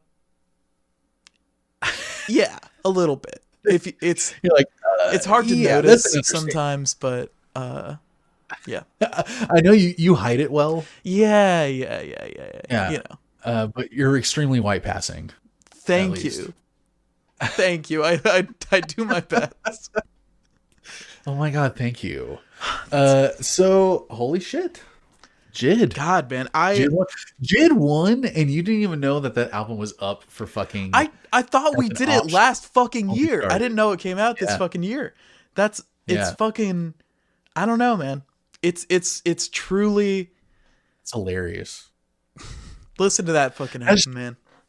Yeah, that shows you how fucking good that record is, man. Where it's like the fact that became a contender, that you were like, ah, shit. Like an hour ago, you're like, well, fuck. I didn't know I was gonna have to think, incorporate this into my fucking. And it didn't change too much. I think this is the only category it fucked up for me, but yeah, I don't know. Great fucking record. Great, crazy. Fucking record. So okay, I don't even want to get into it because it's like, well, in this scenario, then it's like, does this album rank higher on your top 10 than Mandala? No, because as I said before, the stuff in Mandala relates to me a little bit more. It relates to you more. But for some reason, this still beat it. Yeah, I think it's just like, I feel good about it winning this category, and I feel like especially because it is an album that came out pretty close to 2023. Like it came out the year before. Mandala's been out for 15 years at this point. It's kind of like, are we really gonna rate like a classic versus a new classic, and an underground classic at that? Where JID is a fucking mainstream classic. Like this is a mainstream classic album. Yeah, I think it does kind of take the cake a little bit. I don't know, man. Maybe we'll get into. Objectively. Have we like done a chit chat about our like top 10 favorite albums? No, because you brought it up, and I know it would be fucking impossible for me to nail it. Do you think we could do top 10 favorite rap albums, top 10 favorite rock albums? Man, you know how long that would take to prepare for? Like, you know how long I would take to fucking figure that out? Man. We're talking like a year of reflection and research. It is not that hard for me. But you can come up with it pretty quick off the top of your head. I've been like making top. There's a website. I always forget what it's called. I think it's called Topsters or something. And you put your top 50 favorite albums, and it has like icons of each and a kind of ranking system. And I've been using that for a while just to like kind of keep track of what I'm into. Okay. And so I would just pretty much pull from that. I wonder if you would be down for something like that. It's like a top 50 I feel like that'd be album. really hard. That'd be so hard, dude. Really? You just made it 5 times harder. How would it be 5 times harder? Do you really think there are 50 albums that all go toe to toe with each other? What would be really hard would be to nail down between like multiple albums between one band. It's like I would have multiple Killswitch Engage records on there, but I would have to only pick one. I feel like every album should be a different band. Do you think if we did multiples of the same band, Well, anyway, this is something for us to talk about when we're not recording. Yeah, all right. Well, technically we're done. We're done with the podcast portion of the podcast. Buddy Awards. Yes. And 3 years. Cheers, my man. My fucking boy.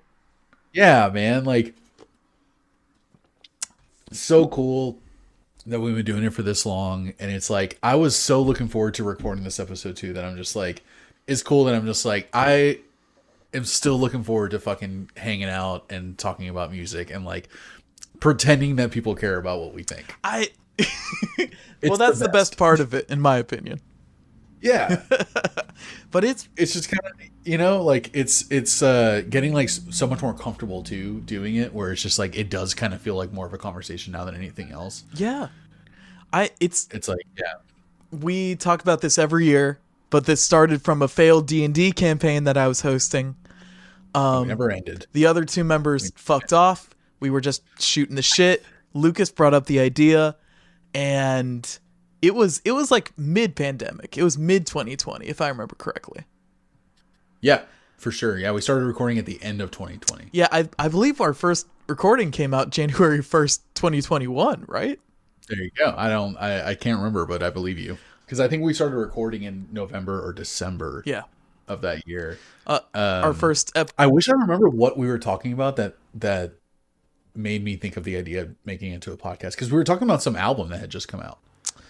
And we were just like geeking about something. Like we were like debating, kind of having a conversation and being like what we liked and didn't like. And I was like, this would make for a really fun thing to do all the time, And it's also a great way for us to fucking keep in touch, man. It's really hard to keep in touch with people that you're not involved with somehow.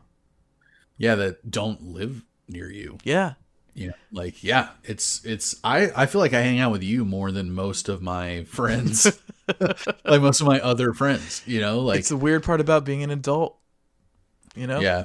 I was literally talking about that today, but I'm just like, dude, it's so hard to keep up with everyone. I'm just like it literally, you have to start kind of like prioritizing people. It's when you go through elementary, middle school, high school, college, you're brought up thinking that there's this certain kind of friendship that is the norm, which is like, I'm going to see this person pretty much every day. Like 5 days a week and sometimes on the weekends. And that's how often we interact. That's how often a normal interaction is. But then you get into, you like graduate college and everyone's off doing their own thing in their own lives. And man, sometimes friends aren't people you see for months at a time. And it's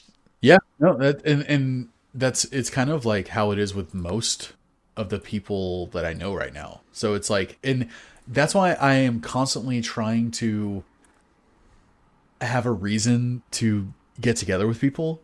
So I'm like, I try and start a podcast with like everyone I know. Like, I try and start a book club with everyone I know. Yeah. Like I'm just constantly like, let's have a reason to check in with each other. You've started podcasts to have people on, probably just to hang out. Yeah, like that was we need to have so many guests on this year, dude. Dude, I'd be down if this is kind of it's been forever.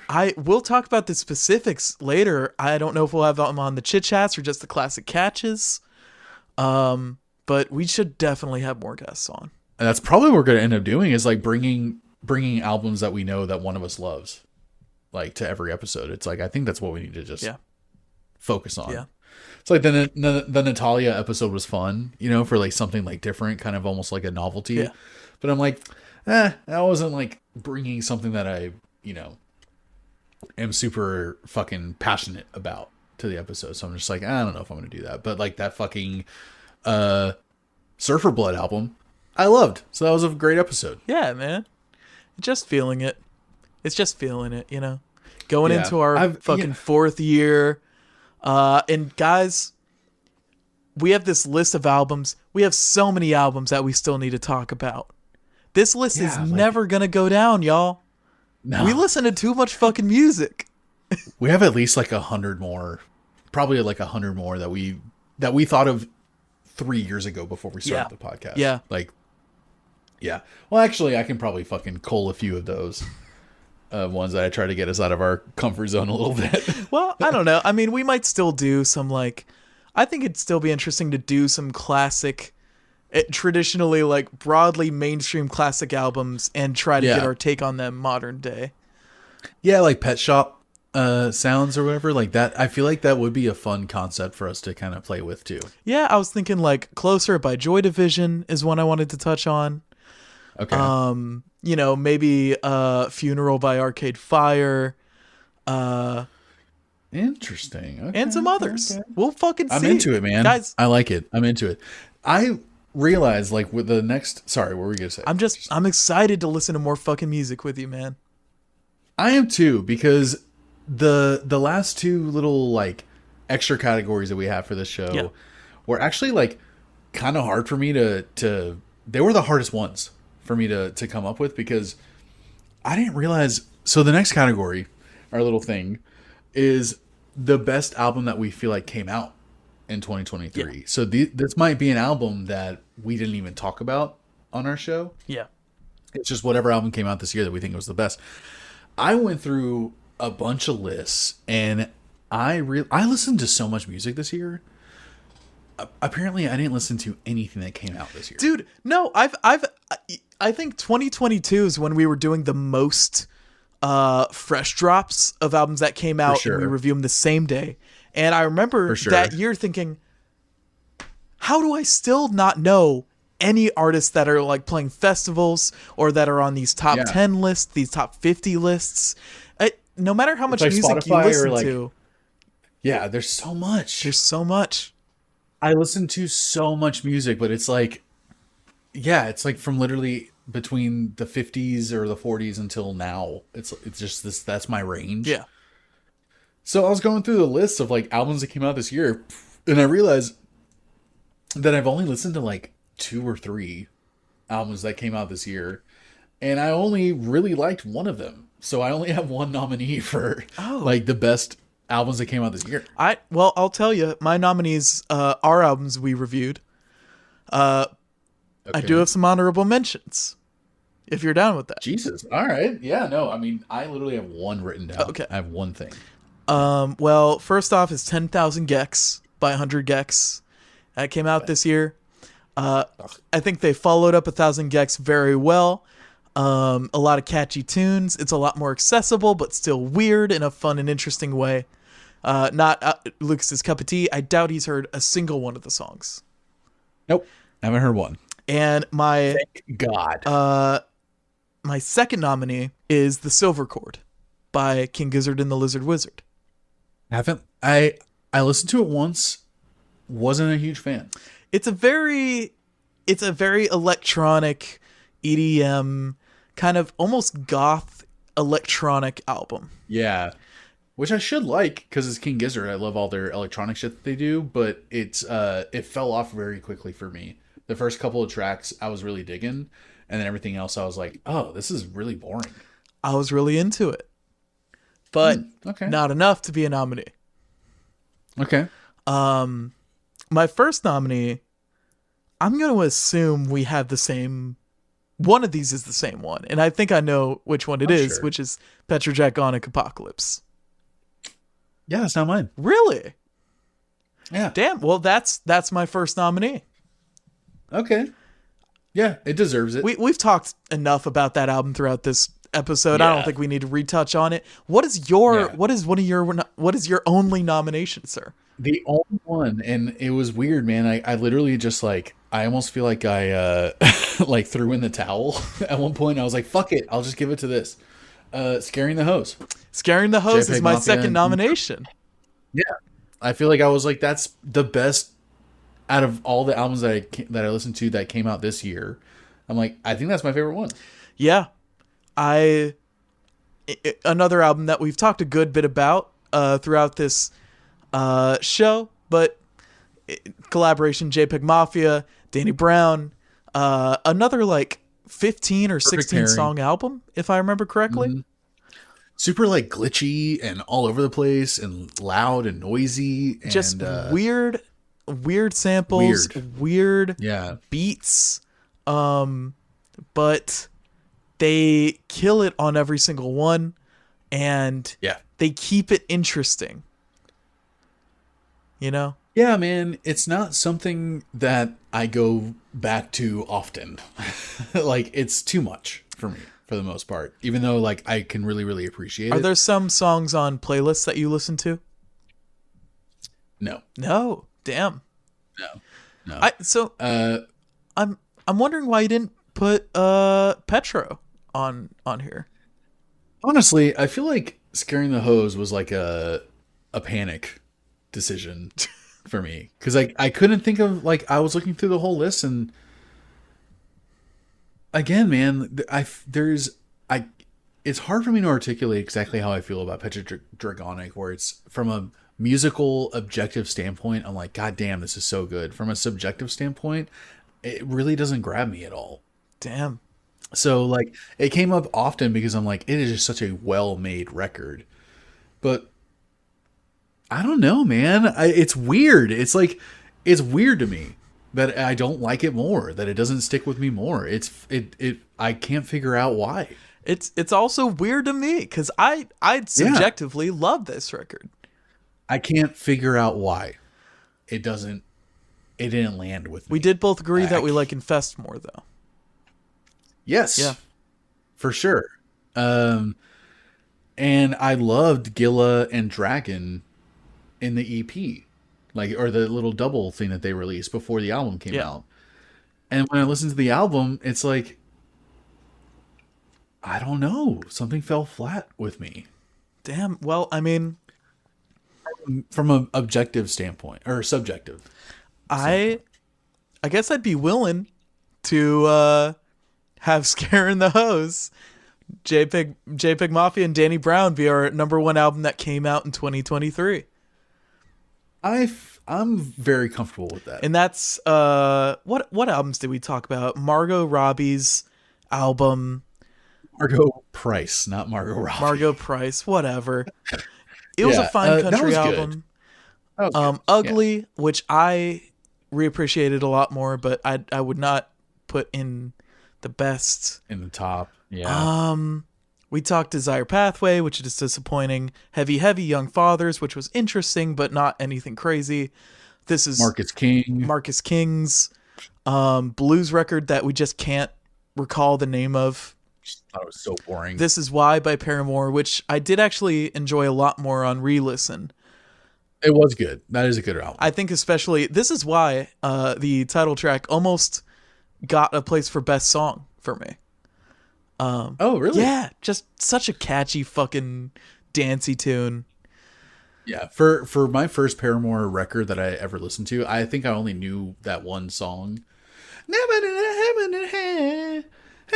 Yeah. Great album. Yeah. I am starting to get a little drunk. All right, well, let's head out. We'll do. No, I'm not saying we need to end. I'm just saying I want to explain my behavior at this point. I feel like I need. Well, I think I need to push us to the last topic.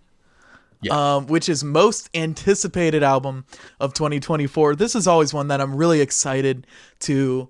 Usually Wikipedia, oddly enough, is the best resource to kind of find which albums are slated to come out. And of course, there's a lot of albums that could come out that we just don't know about yet.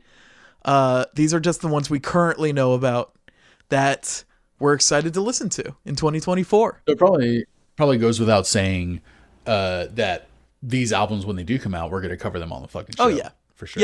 Yeah.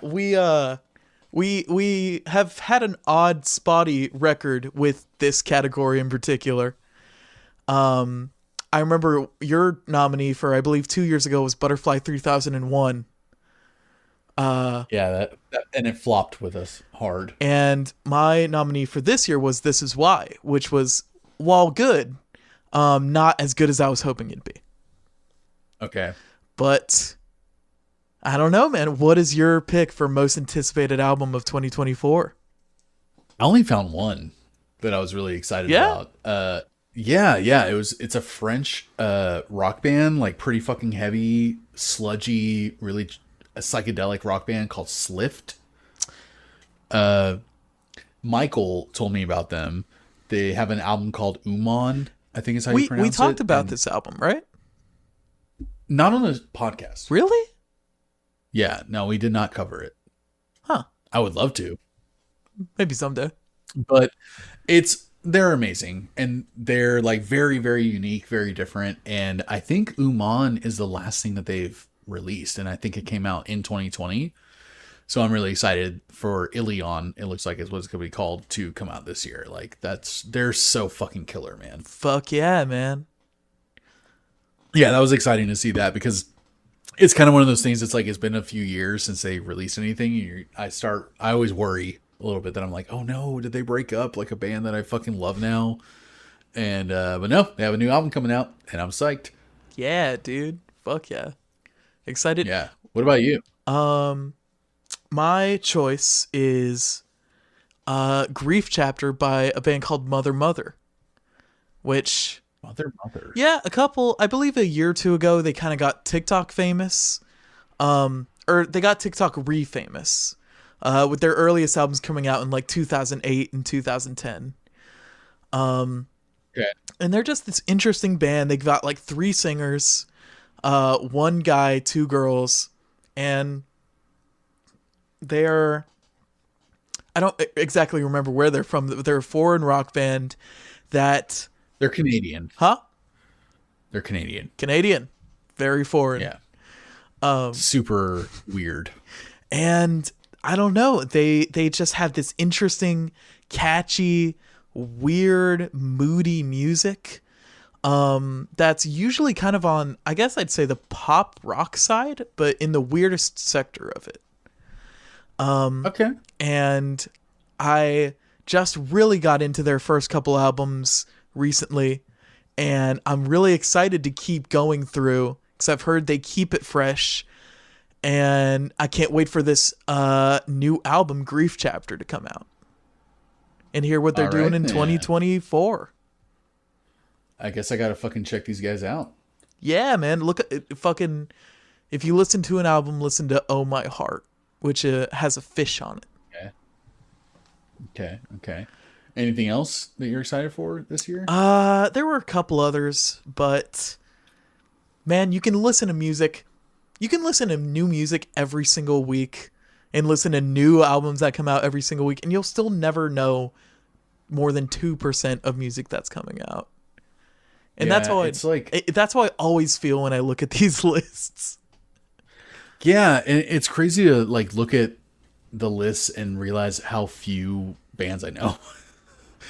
Just like, holy shit. Like I feel like we both know so much music. And I'm like, how have I feel like I've not heard of 90% of the bands when I look on anything that's like, especially anything that's popular, like any, like Spotify's alternative rock right now playlist, or, anything like that. I'm just like, I don't know any of these fucking bands. It's crazy. It's because I feel like I'm still discovering bands from before now. Yeah. That I'd never heard of. Yeah. It's fucking weird, man. I think Tank and the Bangas is due for another record. That'd be sick. I think Turnstile is probably due for another record. That would be some killer shit. Don't get my hopes up, dude. I think it's about time. Glow On still blows. It still fucking inspires me to this day. I love that fucking album. Still blows? Is that a good thing? Still Glow On, dude. The name of the fucking album. Oh, you said still glows. Still blows my mind. Okay, yeah, you're like, it still blows. That's what you said. It still blows in a good way. In a good way. In a great way. Well, this year, I mean, there's like Kali Uchis. She's coming out with a new one this year. Kid Cudi. I saw Green Day's coming out with something. I'm like, I don't care. I've heard the singles from fucking classic rock radio, and it's just nothing. It can't be good. It's nothing. Yeah. It's nothing. The Smile, fucking Radiohead's side project. That's a band I've been meaning to get into, but just haven't found Me the time. too. I've been meaning to check them out. They did a Tiny Desk. and I think that's how I'm gonna get into them. Yeah, I bet that's really good. Yeah. Fucking Idols coming out with the new one. Idols. I didn't see that. Yeah, Tank. Yeah, Tank coming out in February, dude. I didn't see that. I'm fucking super psyched about that. Well, there you go. Yeah. Sheryl Crow. What? You know, Dua Lipa. Dua Lipa? Yeah, Lil Nas X. There's, I feel like we're officially out of this weird pandemic music freeze. Yeah. And I'm really it's like everyone's coming out with an album this year. It looks like fucking Ariana Grande, Kanye West. Ugh. Not really gonna care about that album too much. Billie Eilish. But man, 2024, can't wait for what fucking episodes we come out this year. We still have a couple. I think we have like 3 episodes that were made in 2023 that we still have to put out. Yeah. So those are going to come out next. We talked about Natalia Lafourcade. We talked about who else? What were the other ones? I don't think you released Snowdonia yet. Snowdonia is going to come out. And then there was another one. It was the last one we did. It was one that I think we both liked. Was it whatchamacallit? Wasn't it? What? Whatchamacallit? Yeah, now for the whatchamacallit, Psychedelic Porn Crumpets. Oh, that's right. Yeah. Yeah. Yeah. All right. So yeah, we have 3 episodes coming out. Next, which I guess is going to round out the month of January, maybe going into February, and then after that, everything's going to be new to us. Yeah, man. Me and you. So we're gonna be. We're gonna do more chit chats. Yep. I'm gonna keep up with music coming out, but I don't expect to see a lot of that. I don't think there's going to be a lot of fresh drops. But yeah, man, it's going to be a really fun year. And I feel like it's like going back to the original concept of just albums that we love that we're trying to like show each other. Yeah. I'm like, then it's going to be guaranteed like a great conversation either way, Yeah, man. I'm excited. Let's fucking do it, dude. Yeah. It's going to be fun, dude. I don't know what we're going to talk about next. After all the episodes that are about to come out. I mean, I'm sure the we'll get there. First episode that's going to come out is Snowdonia. Because we're trying to upload this as soon as we can. Yeah, yes. But probably the Snowdonia is probably going to come out before this. I would imagine. What are you going to do? Yeah, we try, We try, man. I don't know. We got lives, Yeah, we have things to do. But anyway, thanks for listening, buds. Thank you for listening. If you've been listening for 3 years, that's amazing. We have been doing this for 3 years. So if you want to check out any of our other episodes, we have like 150 episodes where we talk about a whole bunch of different types of music. Let us know what you want us to listen to. Find us on YouTube. You can listen to us anywhere that podcasts are available. Rate and review us also. And who knows, man? Maybe we'll start uploading shit to our Instagram again. If, hey, 2024 is a new year. Anything can happen. New me, man. New me, new you. Like that's the phrase. I'm working out again. Maybe while I'm on my fucking grind, I can post some Instagram pics. Maybe on the treadmill. I've been on the treadmill. I've been on the fucking Stairmaster, bro. Well, just look out for that sweet workout footage then of us working out on our It's going to be Instagram. mostly workout footage in 2024, y'all. Sorry about that. At EBPcast. And yeah, man, stick around. Whole nother year, more episodes. Ash, you have anything you want to say? Woo! Yep, I agree. This was good. This is good, Lucas. Was that witchcraft? Yeah, it's witchcraft. Okay. All right. Well, Christina's in the frame, so hey, this was good. This was good. Bye, buddies. Happy 2024. Let's try to do something good this year.